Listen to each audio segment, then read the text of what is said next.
Kompetisi dan pameran fotografi DKI Jakarta diadakan kembali dengan tema Jakarta Baru. Total hadiah ratusan juta rupiah. Unggah foto-fotomu ke colorofjakarta.jakarta.go.id. Batas waktu pengiriman sampai dengan 31 Mei 2014. Info dan pendaftaran kunjungi www.jakarta.go.id.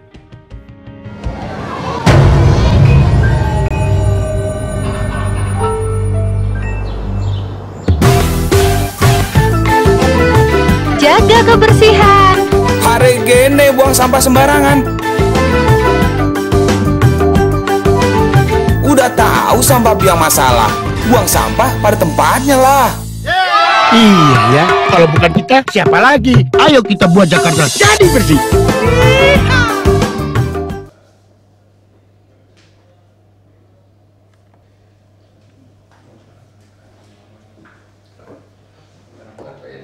Pak Edi boleh sebarkan nanti.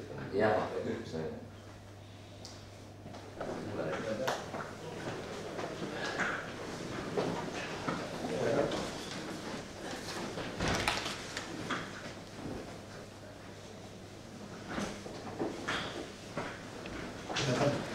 Sampaikan aja Pak.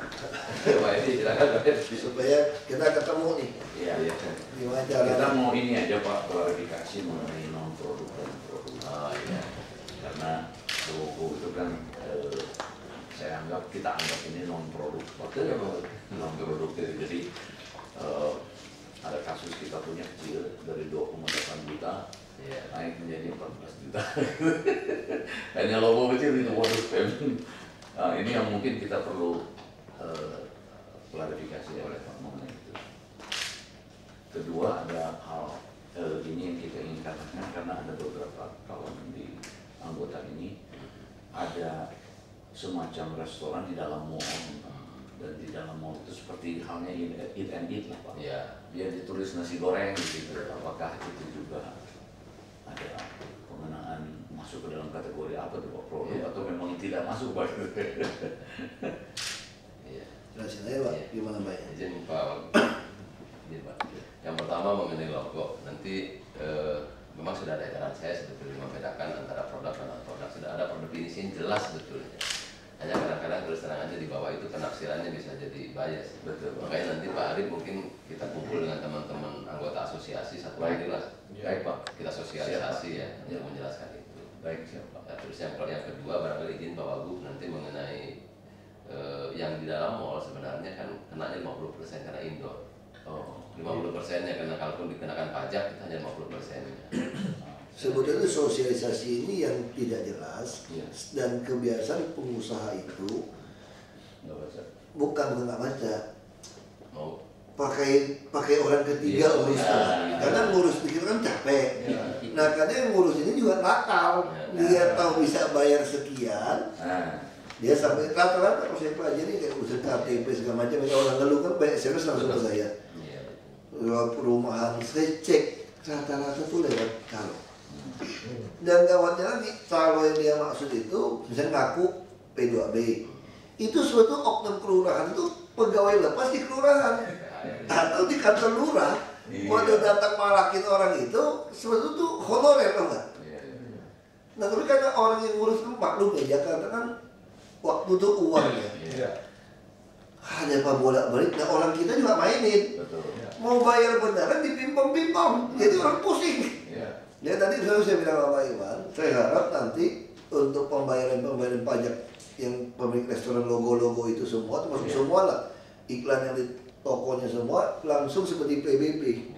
Nggak usah pemerintah di website kita tinggal masuk lihat. Betul. Jadi saya tahu nih, taruh di website kan semua udah ada data, tinggal upload di website. Nanti kamu catat tuh Dika, upload di website. Sehingga saya ingin bayar punya saya tinggal lihat berapa. Saya sudah tahu nomor berapa, saya langsung lewat ATM saja Pak. ATM kan pasti langsung masuk, ada kodenya kan. Nah itu aja dibikin. Jadi sehingga semua pemilik restoran, kafe, termasuk toko-toko yang dalam mall semua nggak pakai orang pihak ketiga lagi Pak. Ya bayar aja, kayak bayar PBB. Dulu saya bayar PBB juga, tahu mainnya di kantor lurah seperti apa. kita orang sibuk keluar kota balik. Buat pemberitahuannya saya nggak pernah pegang. SPPT itu nggak ada. Saya gimana? Masih cari oknum hansip lah bantu. Kalau nggak suruh dia ambilin nggak ketemu tuh Pak. Tapi kita kelurahan nanti udah pusing. Nah udah sejak di bank udah gampang. Pakai yang lama pun bisa. Hanya kita nggak tahu berapa nilainya. Ya udah kasih bayar ke sopir. Lu nggak usah minta strip SPPT masa bodoh deh. Lu datang ke bank yang sama. Karena saya udah tahu bank yang sama. Nah kalau bank diganti-ganti ya mabok. Kalau bank yang nggak diganti, ke bank langsung ada. Tapi semua bank di download data kita Pak, bisa sekarang. Iya, sekarang udah canggih. Saya cerita dulu itu maksud saya. Kenapa sistem pembayaran pajak kafe, restoran ini semua lain-lain itu seperti itu? Iya. Atau mungkin Pak, sosialisasinya boleh ditentukan aja kita di satu tempat. Boleh. Sebetulnya negasin lagi. Seperti kalau logo semata-mata logo seperti PT itu non produk Pak. Ya. Itu PT Pertamina itu non produk. Tapi begitu Pertamina Dex, Pertamax, Premium itu produknya dari Pertamina sebenarnya. Jadi kalau tadi ada misalnya restoran ABC, di situ ada nasi goreng spesial. Nasi goreng itu produknya, jadi kenanya produk. Kalau restoran hanya restorannya tidak. Tidak, itu. Ya. Misalnya M itu McDonald. Nah ini bisa sosialisasi, supaya orang yang pasar kan biasanya orang sudah bikin merek, sekaligus tampilin nasi goreng soalnya biasa kan. Iya, betul harus dibedain. Memang itu juga terus terang bahwa kami itu ya itu yang sering saya sampaikan bahwa undang-undang kita ini kadang-kadang setengah jadi gitu. Akhirnya tafsiran di bawahnya udah gitu di penjelasan pasal kadang-kadang terus cukup jelas. Memang sengaja, tapi memang sengaja supaya gampang belok ke kiri ke kanan. Dibikin nggak jelas supaya itu. Dan repotnya kita kan. Nanti tetangga sebelah ditanya, restoran lu bayar pajak berapa? Gila, gua sekian lu. Kok saya bayar sekian? Ukurannya sama. Padahal punyanya ada produk kan ini nggak ada. Itu yang kacau tuh Pak. Iya, betul. Jadi mulut ke mulut itu yang enak. Kemarin saya makan di Kunskrim. Pak Jokowi juga jadi. Dia ngomong, Pak, kok yang lain bayarnya lebih murah? Saya sih nggak apa-apa, saya bayar lah, saya taat aturan. Belum dia. Dari berapa juta, 6 juta Pak. Terus sekarang loncat jadi 30 sampai 40 juga. Waduh gila-gila katanya. Saya langsung malam itu langsung saya BBM itu. Ya itu mesti jelasin. Jadi dia bilang yang penting yang lain adil. Kalau yang lain sama saya nggak apa-apa ya. Jadi memang kebijakannya sebenarnya kan dulu kita pengen mengurangi baliho-baliho yang besar-besar. Ngerti Pak? Itu resikonya tinggi. Kalau sudah lumpuh kemudian salah-salahan gitu. Pemda selalu pada posisi sulit. Nah, dengan harapan dengan dinaikannya dasar pengenaan reklame itu mulai perusahaan juga udah harus mulai efisien lah. Paling nggak kurangi ukurannya gitu kan. Terus lokasinya janganlah di jalan kayak Taman Anggrek. Iya. Tahu nggak Taman Anggrek? Dia punya. Iklannya dengan kecil tuh Pak. Dia nggak mau bayar. Mereka lagi mau buka KM apa? Lagi uji materi masalah itu. Saya biarin aja. Udah 5 kali itu ya. Silakan. Itu saya kira nggak ada masalah itu proses pembelajaran hukum daripada rame-rame Anda ribut-ribut. Silakan pakai jalur hukum nanti kita di sana tidak dengan itu aja. Jadi kira-kira filosofinya kenapa reklame ini begitu? Karena memang kita ingin kota ini jadi ya indah lah, nggak mau gitu.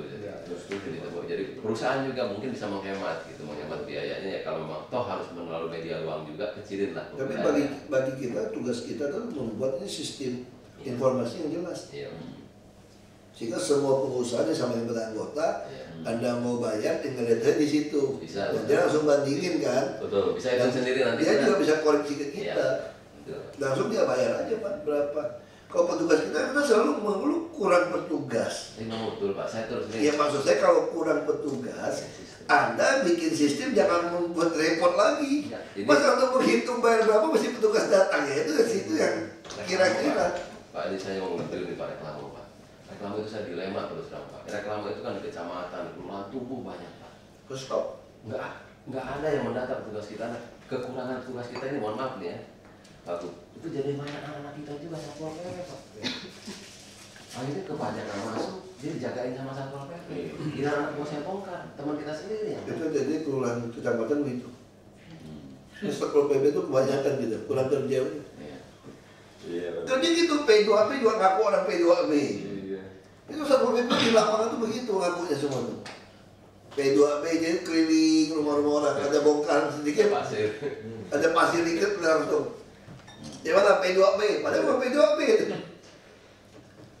Saya tinggal Jakarta udah lama, udah pengalaman. Saya mau share pengalaman kita, Pak. Saya benar Pak, Pak Ok. Kita udah coba sendiri. Jadi tim kita tuh, kita kebetulan kenal berbanyak ya. Kita punya tim yang langsung untuk ngurus perizinan dan benar sih. Informasi dari tim kita yang tidak ada pungutan tambahan, relatif cepat. Jadi untuk Pemda Jakarta dari pengalaman kita bayar sesuai dengan peraturan resmi dan so far ya kebetulan kita juga dapat sentralisasi, dapat pembayaran online melalui BRI. Jadi so far kita juga senang dengan Pemda. Kebetulan kita punya di daerah-daerah. Jadi daerah-daerah itu menurut saya masih ketinggalan. Pemda DKI saya compare sama yang lain itu termasuk yang udah cukup maju. Memang kenapa kita datang ini karena terakhir ini yang bikin masalah. Karena kita punya asumsi namanya produk itu adalah yang saya jual. Jadi waktu kita logo kita kebetulan logo pizza itu ada roofnya sama nama Pizza Hut di bawah. Jadi logo itu satu kesatuan antara gambar dan huruf. Memang kita kalau lihat di Wikipedia namanya logo itu bisa berbentuk gambar, bisa berbentuk huruf. Nah, cuma yang jadi masalah di kita itu kan begitu ditaruh huruf Pizza Hut itu dianggap produk. Padahal menurut kita satu kesatuan itu. Dan Pizza Hut itu tidak kita jual, kita nggak jual Pizza Hut. Yang kita jual pizzanya Pak. Nah itu anehnya akhirnya kita mau lama harus kita kalau kita mau menghindarkan kenaikan 500%, saya harus memisahkan. Supaya jadi produk. Jadi buat kita tuh kalau logo saya jadi satu, kenapa saya harus pisahkan? Itu yang kita cek di lapangan dengan wakil Bapak juga ditegaskan kalau mau dipisah. Kita jangan diakan gitu Pak, kita tafsirannya yang salah ya. Tapi yang tercatat di Kementerian Hukum dan HAM kan menjadi satu kesatuan. Logo kita pakai. Hak cipta kan masih satu kesatuan. Jadi itu aja. Jadi logo yang kita daftarkan itu kita bisa pakai ya. Iya logo itu. Kadang-kadang anak gua di bawah tuh nyari-nyari akal. Mungkin mau bantu mereka offset ya. Biasa itu, kan ada jasa dan konsultan. Ini maaf Pak, saya menambahkan yang tadi Pak Santo sampaikan. Kebetulan kami dari McDonald's dan dari McDonald's juga sudah menghadap langsung ya ke Bapak waktu itu untuk bertemu, dan kami sudah mendapat secara tertulis juga dari pihak Bapak terkait dengan pajak reklame ini. Sebetulnya ingin disampaikan seperti kata Pak Santo, definisi kami dan juga definisi kebetulan Bapak merujuk kepada DJIP Pak ya, Direktorat Merek. Saya rasa sama pengertian dari produk dan non produk ini jelas bahwa produk itu kan sesuatu yang kami jual, yang kami pasarkan, dan kalau memang kebetulan karena saya dari McDonald's, kalau saya meletakkan gambar misalnya di baliho seperti yang tadi kata Bapak ya, kalau memang saya semampu itu nih Pak untuk ada gambar burger, berarti saya pun harus sanggup untuk membayar seperti biaya yang Bapak sampaikan tadi. Tetapi di dalam restoran kami yang memang sekarang ini kebetulan banyak yang freestanding drive-thru Pak yang berdiri sendiri, itu ada banyak sekali yang kami saya rasa sudah patuh pajak. Kebetulan proyek online pertama untuk dasar adalah McDonald's ya Pak ya. Nah itu saya rasa sama sekali tidak ada lah dari semua pemain QSR di sini, kami cita-citanya sama, mau patuh pada peraturan yang ada. Tetapi kami juga mohon pengertian terhadap definisi produk dan non produk ini. Mengingat kan PT kami kebetulan bernama PT Rekso National Food Pak. PT-nya itu sungguh sangat tidak mungkin kalau saya taruh di depan McD ini Pak ceritanya PT Rekso National Food dan bukan tulisan McDonald's. Karena yang orang tahu itu adalah McDonald's. Tetapi produk yang kami jual itu adalah burger, kentang, dan ayam.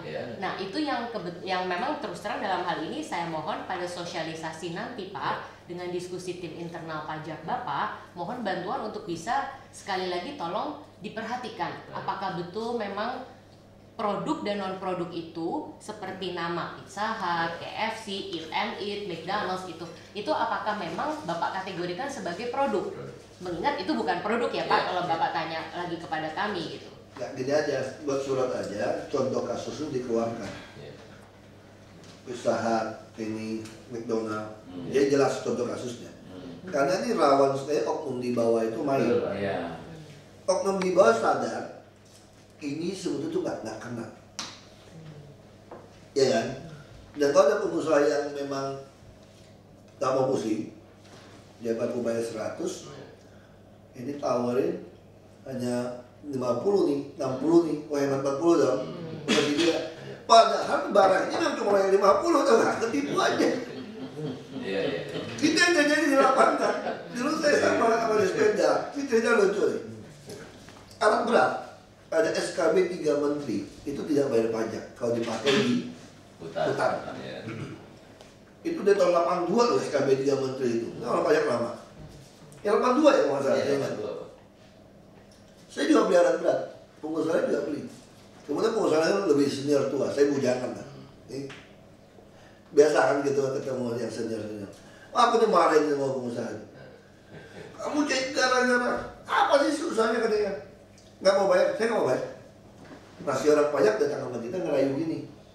Udah gampang, kita bikinin aja nih tahun yang 50-an, 60-an. Terus nanti bisa ngajuin surat bilang ada izin nggak jalan Pak, rusak boleh. Kan rusak bisa dibebasin. Kan dulu kan ada tuh Pak form seperti itu. Diaturin. Emang enggak, 1 sen gua mau bayar. Karena menurut saya ini nggak pantas bayar. Mau disita, saya masih jadi pengusaha marahin. Terus makanya saya ngerti enggak. Ini pengusaha dibohongin juga.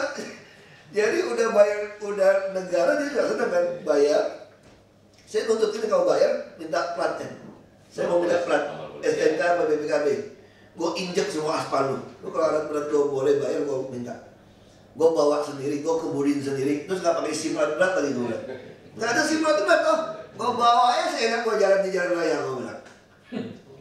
Jadi marah. Jadi itu tadi pengusaha semua marahin saya lawan pejabat, lawan pengusaha ini. Pengusaha tuh banyak gitu. Nah saya khawatir ini kemudian McDonald kan yang gede, udah bayar pajak semua. Buat kami itu sekarang yang penting orang mau bayar pajaknya benar. Iya, betul. Nah pelayanan kita perbaiki seperti ini dijelaskan, kasih model aja Pak. McDonald seperti ini dijelaskan. Kasih contoh-contoh sebanyak-banyak. Contoh, terutama yang udah online. Ini kita juga ada tegas nih. Aku dengan surat edarannya Pak Iwan kan. Jadi kalau sampai akhir tahun ini nggak benar kan kecil-kecil itu, tahun depan aku mau seret pidana, aku udah kerja, aku udah ketemu. Kemarin aku 2017 aku udah mau berakhir di sini. Juga lagi.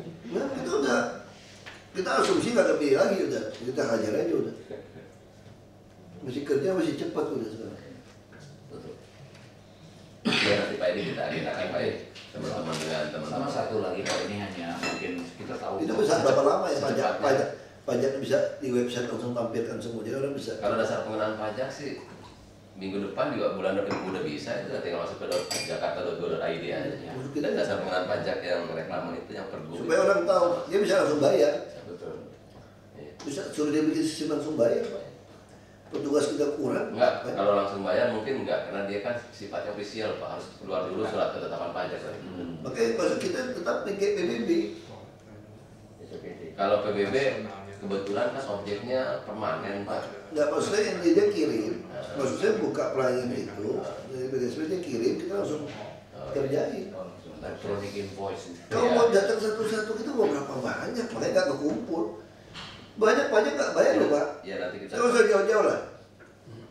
Promosi perumahan yang selalu tanggal sekian naik, gede sekian. Iya yang di proyek. Kagak bayar itu Pak semua Pak. Bayar Pak, bayar. Nah, gue tahu itu. Dia bayar kepada pihak biro iklannya, kita nggak bayar. Yang pakai proyek apartemen itu sekitar sebetulnya dikerjain tuh. Bukan yang itu harga gitu loh. Jadi kecamatan Baliho itu. Iya. Itu udah kayak billboard Pak. Cuma billboardnya itu betul-betul dibikinnya gampang pasarnya. Gampang itu pintar-pintar sama kita Pak. Itu titipan Pak. Jadi masaknya Jumat sore Pak. Dia pikir tugas pajak libur. Makanya hari Sabtu anak buah saya di kecamatan suruh keliling itu. Tiap hari ada, aku keliling Jakarta ada tuh nggak ada yang bayar terus semua tuh udah tahu nih. Itu miliaran tuh nggak dibayar itu. Oh dikumpulin miliar banyak itu Pak.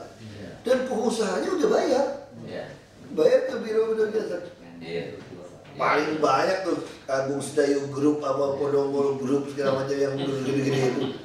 Tanggal sekian naik, itu semua nggak bayar tuh kalau itu. Mungkin ganti-ganti terus kan? Ya, coba. Saya Juwono dari KFC Indonesia. Ada dua hal yang sebetulnya menjadi concern kita sebagai pedagang, sebagai bisnismen. Yaitu pertama mengenai kenaikan 500% dan 1000%, yaitu merek-merek yang berjalan.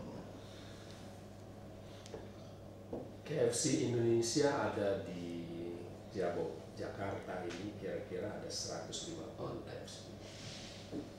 Kita dikenakan 500% dan 1000% menjadi satu beban yang luar biasa di luar kemampuan kita.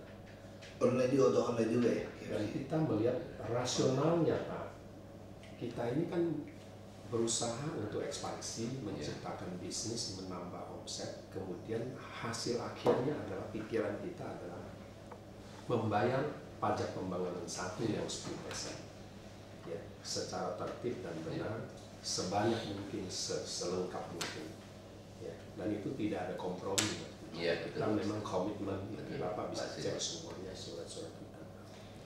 Nah ini tentu juga diikuti oleh teman-teman kita dari McDonald's maupun dari Pizza Hut dan semua QSR dan semua.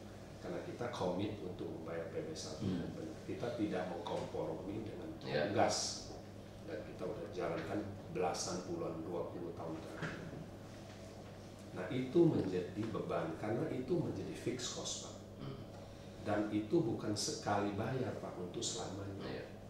Kalau kita punya prinsipal di luar negeri, kita bayar sekali bayar untuk 10 tahun. Kalau ini kan tiap tahun Pak. Menjadi beban, menjadi fixed cost bagi kita dan ini besar sekali. Kalau satu merek yang tadinya 60 juta sekarang mesti bayar 350 juta, itu otomatis omset setahun, keuntungan setahun punya udah minus Pak. Karena kita memang marginnya tuh kecil sekali QSA karena kita ini harus bayar royalti dan sebagainya. Nah ini mohon juga dipertimbangkan bagaimana jalan keluar bagi kami sebagai pengusaha-pengusaha yang menjalankan membayar pajak yang menjadi fixed cost yang begitu beban kepada perusahaan tiap-tiap toko itu. Yang kedua adalah memang tadi sudah bicarakan mengenai produk itu. Kita kan setiap toko di depan mesti taruh KFC. Ya, nah, apakah KFC ini juga mengeluarkan produk? Sedangkan perusahaan kita adalah perusahaan terbuka di bawah PT Fast Food Indonesia. Itu tentu jelas non produk. Tapi KFC ini sama kasus McDonald KFC PT yang berbeda. Ya kayak gitu, makanya mesti buat yang jelas. Langsung kasih contoh aja, ini kan jaringan yang udah jelas. Pizza, KFC, McDonald, mungkin ada yang lain lagi AW, mungkin Yoshinoya, mungkin kan jaringan-jaringan. Jeko satunya dalam satu organisasi juga. Ya kan? Jeko juga betul sih. Haagen-Dazs apa segala macam itu mesti. Ya saya kira mesti jelas, jangan sampai dibawa ada oknum. Memanfaatkan peluang itu. Manfaatin peluang. Dia tahu ini bisa murah, dia ditakut-takutin pakai yang tujuannya supaya nego tuh nggak. Ujung-ujungnya orang kalau nggak sanggup, orang mau survive kan pasti nego dong. Nego udah store ke sini. Sebetulnya bukan oknum Pak, karena kita sudah mencoba 1-2 reklame yang sudah jatuh tempo sebelum bulan Mei. Dan kantor pajak di DKI ini sudah menggunakan dengan jumlah yang sebesar itu. Itu menjadi beban yang luar biasa, menjadi fixed cost bagi toko tersebut yang luar biasa besar. Dan itu memang resmi dari Pemda. Jadi tidak ada negosiasi sebetulnya. Kita ya tafsirannya itu sama di restoran itu teriak. Nah, tafsiran yang di dalam organisasi. Ini hati-hati loh Pak Iwan, itu yang saya bilang Pak Gubernur bilang ini politik. Itu yang saya bilang. Akhirnya benar kan, kenapa saya Pak Iwan bilang nggak politik. Ya kulit muka Pak Iwan aku percaya lah. Tapi kami orang politik menerjemahkan ini politik. Saya sih memang kebetulan berseberangan dengan Pak Jokowi dalam urusan pilpres ya. Kan saya orang Gerindra ini. Itu orang Gerindra, bukan orang Gerindra, dia kirim ke saya. Yang dijual itu loh Pak. Bapak bisa bayangin yang dijual sekarang. Salah satu yang dijual itu adalah tentang pajak-pajak itu Pak. Gila nggak Pak? Coba bayangin naik sekian persen dipimpin Jokowi. Ini keluar loh Pak. Itu keluar. Makanya saya bilang Pak Iwan, hati-hati. Ini bagi kami itu politik. Apartemen semua dikenain PBB mahal-mahal. Rumah orang kampung juga mahal-mahal. Padahal instruksi kita kan jelas waktu itu. Kita ada undang-undang baru perpajakan. Kita diperiksa. Harga rumah NJOP masih 4 juta lebih, pasaran sudah 23 juta. Kalau Anda tidak sesuaikan, ini berarti kita tidak mood. Ya kita naikkan ke 20 juta, 23 juta juga orang terlalu berat. Nah yang 4 juta kita naikin jadi ada yang 15 juta. Dan maksimal 200 kali lah berapa. Untuk perumahan nggak masalah. Kelas-kelas menengah nih, dia ngerti dia bisa jual. Untuk pensiunan ya? Kalau pensiunan dia bikin surat. Nah, cuma undang-undang kita juga lemah. Saya ngerti. Nanti itu kasus yang kedua. Anda pensiunan boleh minta diskon nggak apa-apa. Itu sudah ada. Idealnya gimana? Idealnya kalau ini rumah Anda satu, Anda tidak mau jual, saya tidak naikkan PBB sebetulnya. Bila pun saya nggak ada PBB, nggak apa-apa. Anda jual baru saya cas di BPHTB, tapi kan bukan dikontrol kita, itu udah undang-undang kan. Saya pernah ngomong, mas, sekarang yang cilaka itu apa? Rumah orang kampung kecil-kecil yang duitnya pas-pasan dihajar juga. Padahal itu jual juga nilainya kecil. Maksud saya gini kan, kalau perumahan mewah yang jualnya 23 juta atau 30 juta, NJOP-nya Anda bikin 15 juta, 16 juta, hampir setengah. Misalnya hampir setengah lah. Dari realnya kan naiknya sampai 45 kalinya tanah. Kalau 4 juta ke 23 juta kan berat. Jadi kalau di 15 juta, ya kira-kira 60%. Artinya kalau rumah orang miskin, yang dia cuma bisa jual 2 juta, ya dasar pengenalnya harusnya ya mesti lebih rendah dari itu. Kita hantam, termasuk apartemen. Apartemen dihitung seolah-olah orang nggak bagi lahan. Padahal apartemen kan masih ada bagi. Ada tanah bersama. Ini kan tanah bersama. Bagaimana bisa kalau tanah bersama Anda kenakan saya seolah-olah ini rented house? Ya apartemen teriak dong. Coba kita perbaiki. Berapa banyak orang ngerti perbaikannya? Untung udah sekarang udah level kecamatan kan? Nah ini langsung maksudnya dia nggak ngadu pun harus kita cepat perbaiki. Nah ini dipolitisasi nih. Ini semua dipolitisasi. Lebih baik jangan Jokowi yang jadi presiden, naikin sekian. Ya saya sih nggak apa-apa, bos saya jadi presiden kok udah kalah kan. Dan itu kan sesuatu yang beda kan, tapi itu tadi. Ini kenapa saya putus sama Pak Iwan? Ada politik apa? Pak Iwan enggak, saya nggak ada unsur politik. Tapi bagi kami orang politik, bagi kubu Pak Jokowi, itu dianggap politik loh. Saya ketemu timnya mereka. Ini bagian kekacauan seperti ini tuh dianggap bagian dari politik. Kebetulan pas lagi tahun politik ya, cepet sekali. Saya dimaki-maki orang soal PBB, Pak. Teman nenek saya 85 tahun, dia pun marahin saya cerita itu kan. Terus ditanya tanda saya tinggal di mana? Di BSD katanya. BSD itu Tangerang Selatan. PBB naik pun salah Ahok juga. Iya benar. Ini semua tersebar. Pokoknya ini semua PBB naik gara-gara Ahok yang naikin. Nah sekarang soal pensiunan Pak, untuk pensiunan selama dia dikirim surat kita ladenin tuh Pak, kasih diskon. Kita ngerti dokter yang hebat-hebat misalnya dia punya uang lah, pensiun, income-nya udah hanya dari pasif. Tapi rumah gede, rumah tua nih di Menteng, dia jual nggak? Untuk dia juga nggak mau jual, dia mau tinggal di rumah, dia mau tua, barangnya di situ gitu banyak, pindah apartemen juga nggak muat. Oh naik itu tinggi apa dia nggak teriak-teriak? Itu dia jalan-jalan lo tahun itu Pak, kita kasih diskon, bikin surat. Dia ngomong sama saya, oh saya ngerti, saya bilang. Tapi ada juga orang memang lucu, tapi kita juga ngerti lah. Memang susah sih, kita buat peraturan kalau dia jual baru kena juga nggak bisa sih. Undang-undangnya bisa. Hanya kasih diskon 50%. Saran kita sebetulnya Pak adalah untuk menjaga kelanggengan hubungan antara pemerintah dan pengusaha dan ketertiban membayar pajak adalah sebetulnya kenaikan yang secara bertahap. Ya. Memang fenomena Indonesia memang sekarang lagi seperti biasa. Kita aneh nih Pak, naiknya sampai 45 kali nih Pak. Kita juga setengah mati. Ya, jadi buat kita ini pengusaha mau diapain gitu ya. PBB juga mesti naik itu besar 200%. Pajak reklame yang notabene adalah kita menciptakan bisnis di TPBR. Kemudian kita juga bayar PP1.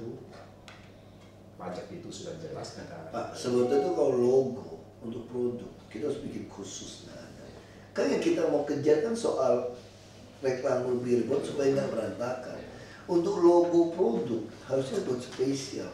Kita mau dorong semakin banyak pengusaha kecil. Karena betul kok ada yang penting ada bayar PP1 10%. Saya peduli amat. Yang penting ada lampu kan. Dia buka semakin banyak, dia tuh makin besar. Lebih tinggi. Nah itu harus dipertimbangkan. Jujur aja ini memang ada beberapa hal di kami ada yang nggak bisa dilakukan undang-undang. Ada juga memang nggak diduduk pikirin dengan bijak gitu loh. Nggak dipikirin satu-satu seperti itu. Dan ini sudah berjalan juga ya Pak. Maksudnya kalau dari sisi kami kebetulan ya orang bijak tak pajak, orang katanya begitu Pak ya. Jadi nggak tahu nih pintar atau nggak, kita bisa bayar, kita bisa restitusi kok soal pajak gitu. Kalau salah kita bisa restitusi, bisa diperhitungkan berikutnya.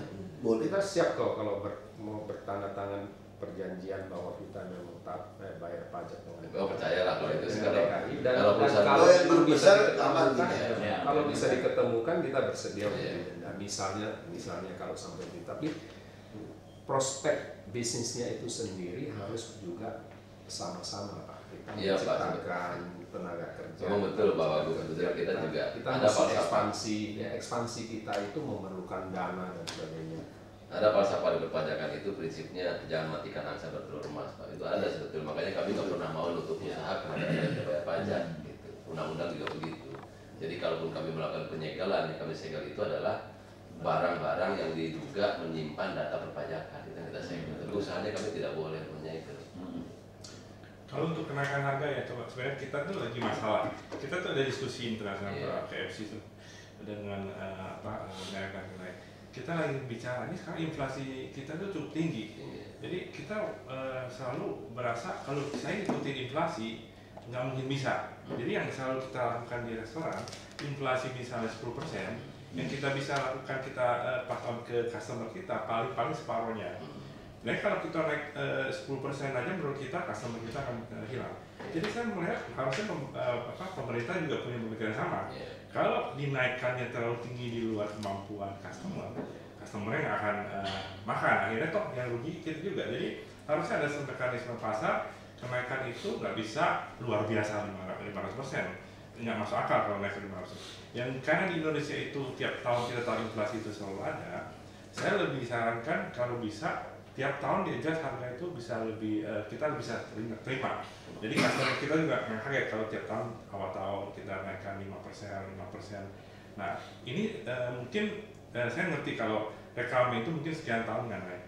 Ya, tapi tidak bisa langsung saya rasa 500% itu langsung kena. Itu nanti saya bisa rasa customer atau pemakai reklame itu akan hilang. Jadi harusnya dilihat juga mekanisme pasar. Memang itu fenomenanya lain Pak. Kalau merek itu satu sisi sumber perpajakan bagi Pemda. Di satu sisi juga kecantikan, keindahan dan kemolekan kota juga. Itu kita setuju juga bahwa protokol yang baik harus ditertibkan semua. Dan kalau bagi mereka yang besar-besar pasangnya, kalau mereka pajaknya jelas dan sebagainya dibayar dengan benar, mereka juga dituntut untuk asuransi dan sebagainya mengenai kecelakaan terhadap berbagai hal lah, timpa orang, mobil dan sebagainya. Itu diwajibkan saja ada asuransi yang selalu harus dilampirkan di dalam pengajuan perkara. itu saya kira itu hal yang lumrah sekali bahwa setiap merek besar harus diwajibkan operasional. Ya, maaf Pak, saya Iwan juga dari Eat and Eat Pak. Jadi kebetulan saya mengumpulkan makanan baru di itu ya, sekarang di Megamall ya baru buka ya. Iya Pak. Iya. Tapi bukan franchise kan ini? Bukan.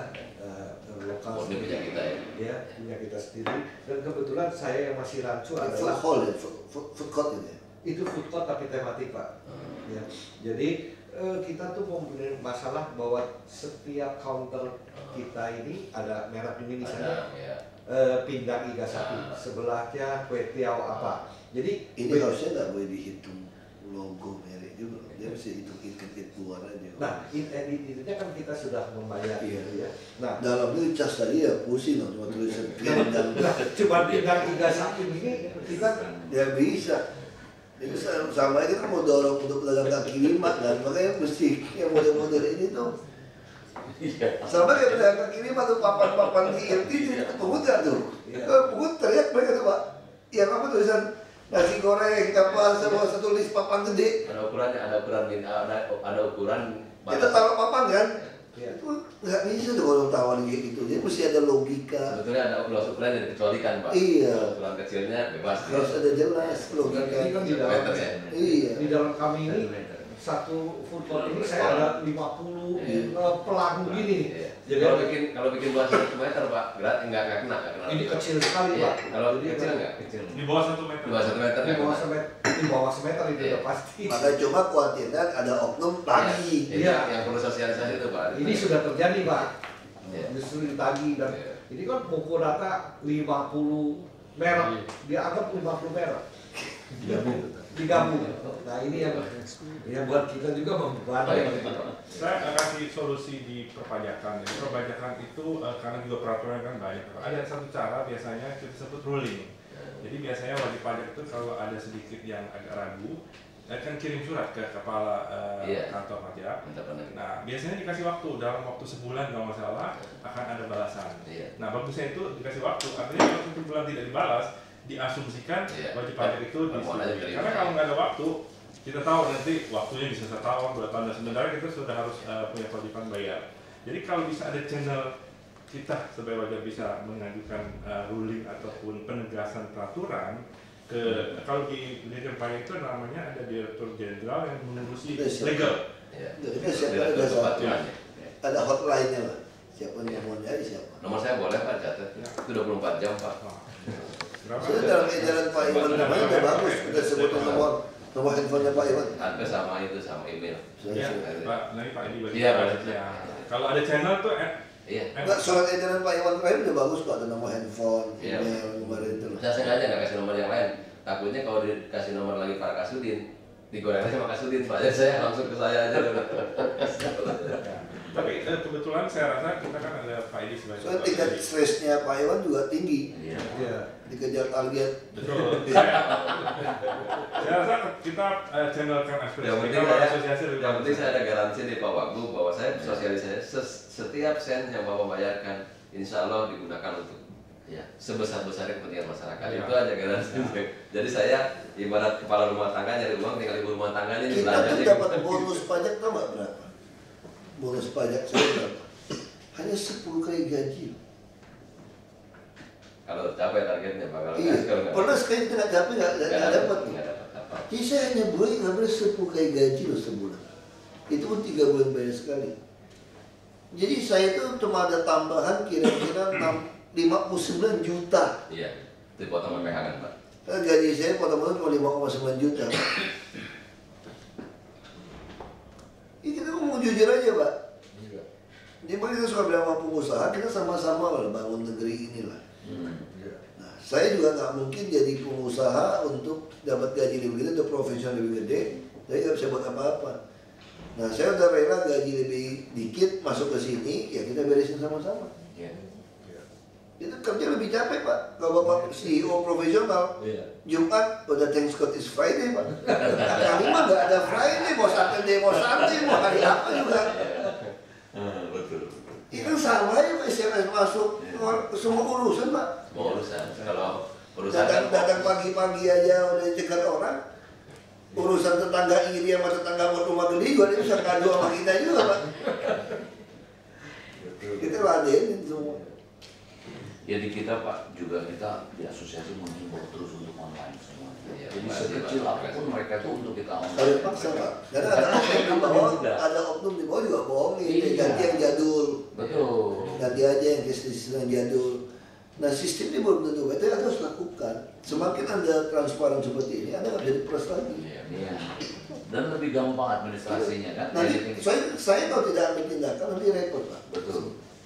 Kalau nanti tahun depan saya udah mulai tangkap, saya tungguin, itu gampang gitu. Saya tongkrongin seharian gitu. Saya nggak datang, saya kasih tahu saya hari apa yang Anda paling sepi. Lo kasih tahu gue, itu paling sepi kapan? Udah dapat, saya tungguin situ. Aku tahan seharian. Aku bawa pistol, lo kirim preman gue aja.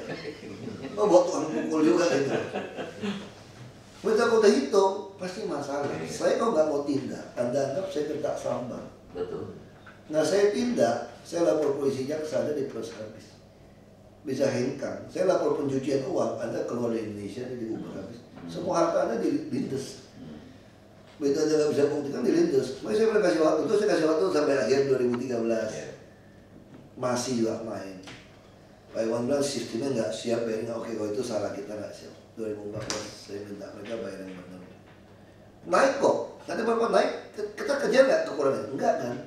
Kita rekonsiliasi. Banyak kok begitu dipasang online itu melonjak dibandingin yang lama. Kita nggak mempersoalkan. Dulu kan dia khawatir itu kan. Saya bilang sama pengusaha kok, saya lupakan. Saya lupakan. Mau lonjak berapapun saya lupakan. Tapi sekarang yang mana? Nanti kalau udah tangkap, dan saya juga punya BUMD kan di hotel-hotel semua. Nah, saya langsung bandingkan apel ke apel. Ini bahaya kalian saya bilang. Saya juga punya restoran tuh. Saya punya BUMD. Saya juga main sekarang nih. Di BUMD kita suruh ciptain main. Jadi saya langsung pembanding. Nah saya masuk ke hotel-hotel non-class itu banyak sekarang. Kita mau beli banyak pelayanan. Nah, kita langsung tahu. Nah nanti ribut kita. Saya tidak ambil tindakan, nanti dibilang macam ompong. Saya ambil tindakan, Anda bilang saya sok jagoan. Saya susah. Nah saya kan disumpah. Saya udah bilangin jangan, karena kamu kejam. Kayak kasus stadium nih, ribut, nanti harus pegawai gimana? Saya bilang, Anda yang kejam sama pegawai Anda. Saya sudah peringatin Anda 2 kali ya. Waktu saya panggil 1 kali pun sudah 5 kali laporan polisi. Tapi Anda masih ngeles. 1 kali dong Pak, kan dari surat Bapak baru 1 kali, yang 4 nggak dihitung. Oke, kufur lagi nggak apa-apa, kufur. Saya tinggal 1 kali loh, ujian lagi loh. 1 kali lagi ya, lakuin lagi. Aku tutup. Ini seorang demo kok aku nggak betul. Mau bakar dari kota pun aku nggak betul. Saya udah kasih peringatan. Menurut tanya mas saya, kalau bapakmu lakukan gimana? Saya kalau saya bilang harus potong kepala, bapak kandung saya lakukan pun saya sembelih kepala. Lu kejam sama bapak lu? Enggak. Bapakku yang kejam sama saya. Kamu sudah tahu posisi saya. Kamu sudah tahu posisi saya sudah bilang nih. Kalau lu buat salah, gua sembelih. Lu kenapa lu bapak kandung gua? Lu sengaja buat salah. Berarti bukan gua nggak sayang sama lu yang nggak sayang sama gua. Jadi jangan dibalik-balik. Saya bilang sama keluarga saya kok waktu saya jadi bupati. Mereka percuma Ahok jadi bupati, nggak bantu kita.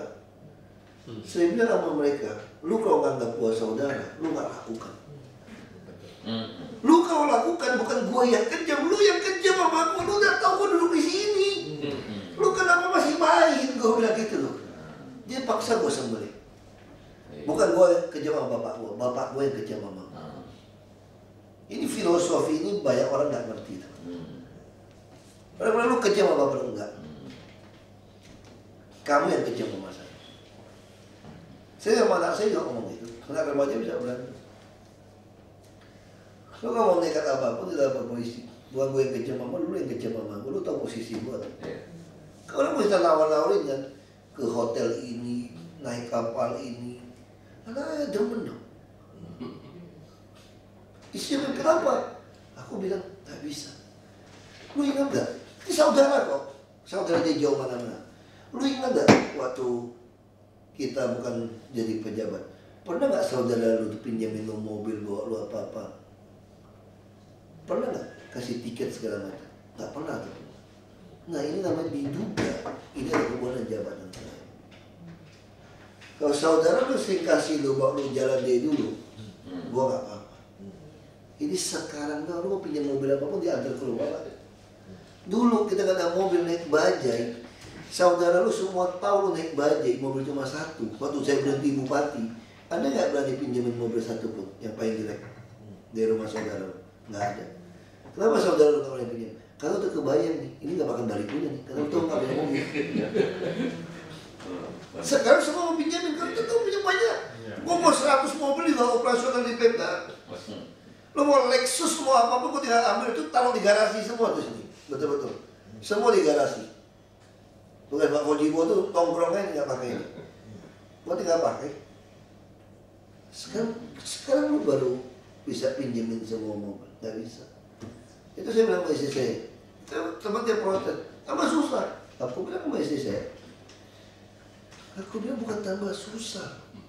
Kalian yang harus bisa menyesuaikan posisi saya. Nah kalau menyesal menikah dengan posisi seperti ini, ya silakan keluar dari rumah atau gua keluar dari rumah, gua oke. Karena ini posisi seperti ini sekarang. Orang beli juga nggak bisa. Aku sih ngomong jujur Pak. Bukan saya kejam sama keluarga saya. Kalian yang kejam sama saya dong kalau kayak begitu, saya bilang. Jelas. Saya sih udah tega aja Pak. Kalau saya tega aja Pak. Bukan saya tega, kamu yang tega sama saya. Emang ibu saya paling kali ibu saya bilang memang nggak gampang posisi seperti ini. Kita buat apapun disorot orang. Ibu saya pun terbatas kita-kita. Saya peringatin sama adik saya. Bukan saya kejam sama kalian loh. Kalian yang kejam sama saya loh. Aturan saya jelas. Ini kita juga sama. Ini sama kayak perumahan disewain. Aku udah kesel sama saya. Aku bilang, lu kalau nggak beres, gue bawa pistol. Karena kemarin itu dia ancam kita. Orang saya mau dibakar, mau digolokin kalau datang ngecek ke lapangan. Brengsek sekali kan.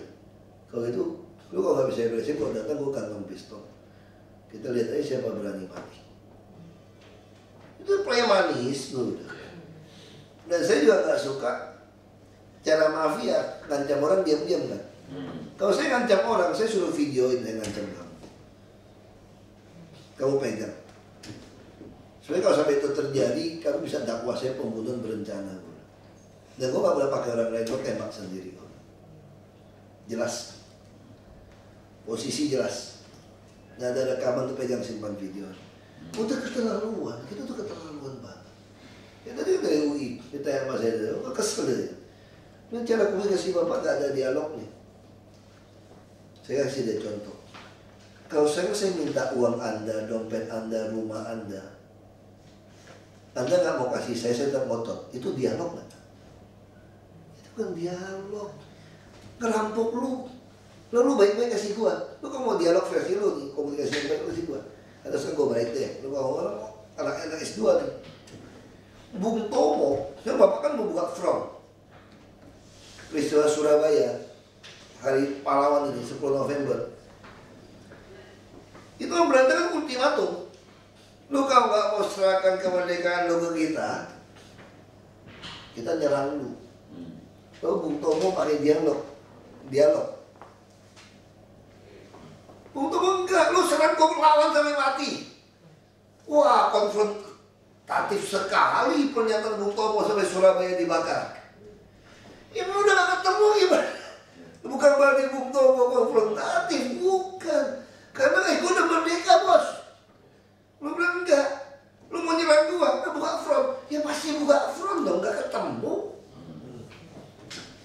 Yang perlu diselidikin siapa yang cari gara-gara kan?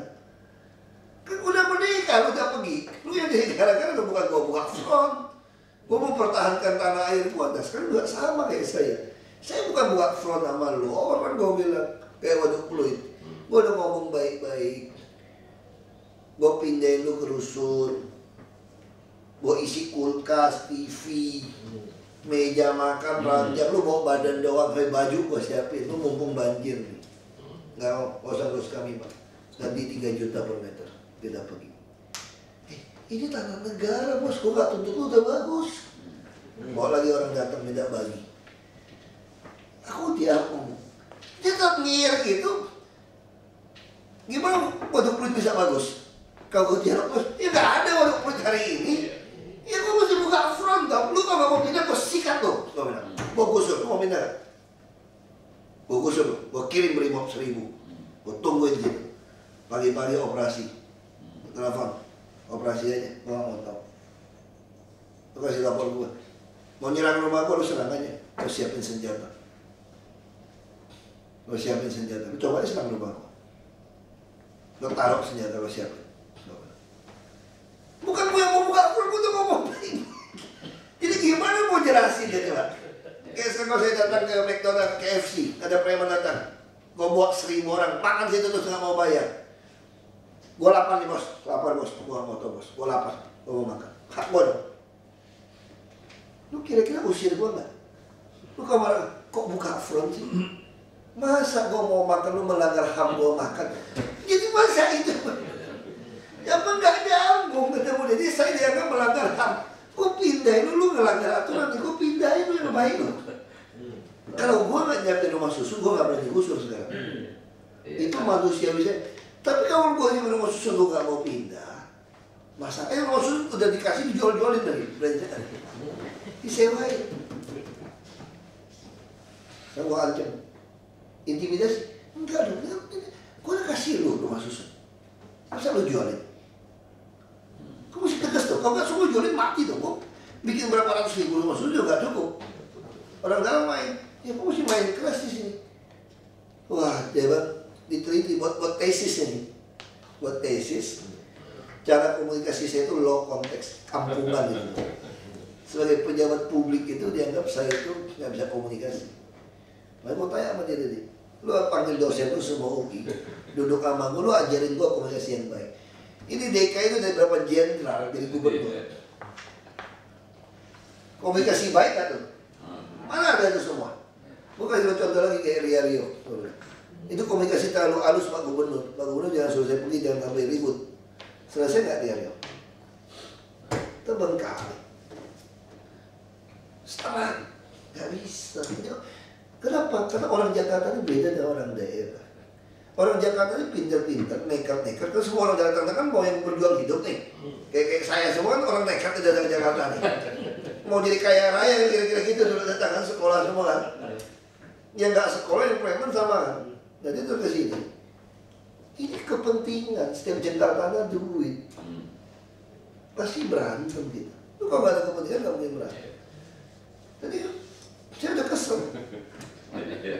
Lu coba aja gue bilang. Kalau kita tujuannya membuat penuh kepala, perut, dan dompet warga DKI, sama-sama mengarang bebas pun, walaupun nggak ketemu kita ya, asal tujuannya dikasih judul nih, lu gimana cara membuat penuh kepala, perut, dan dompet warga DKI?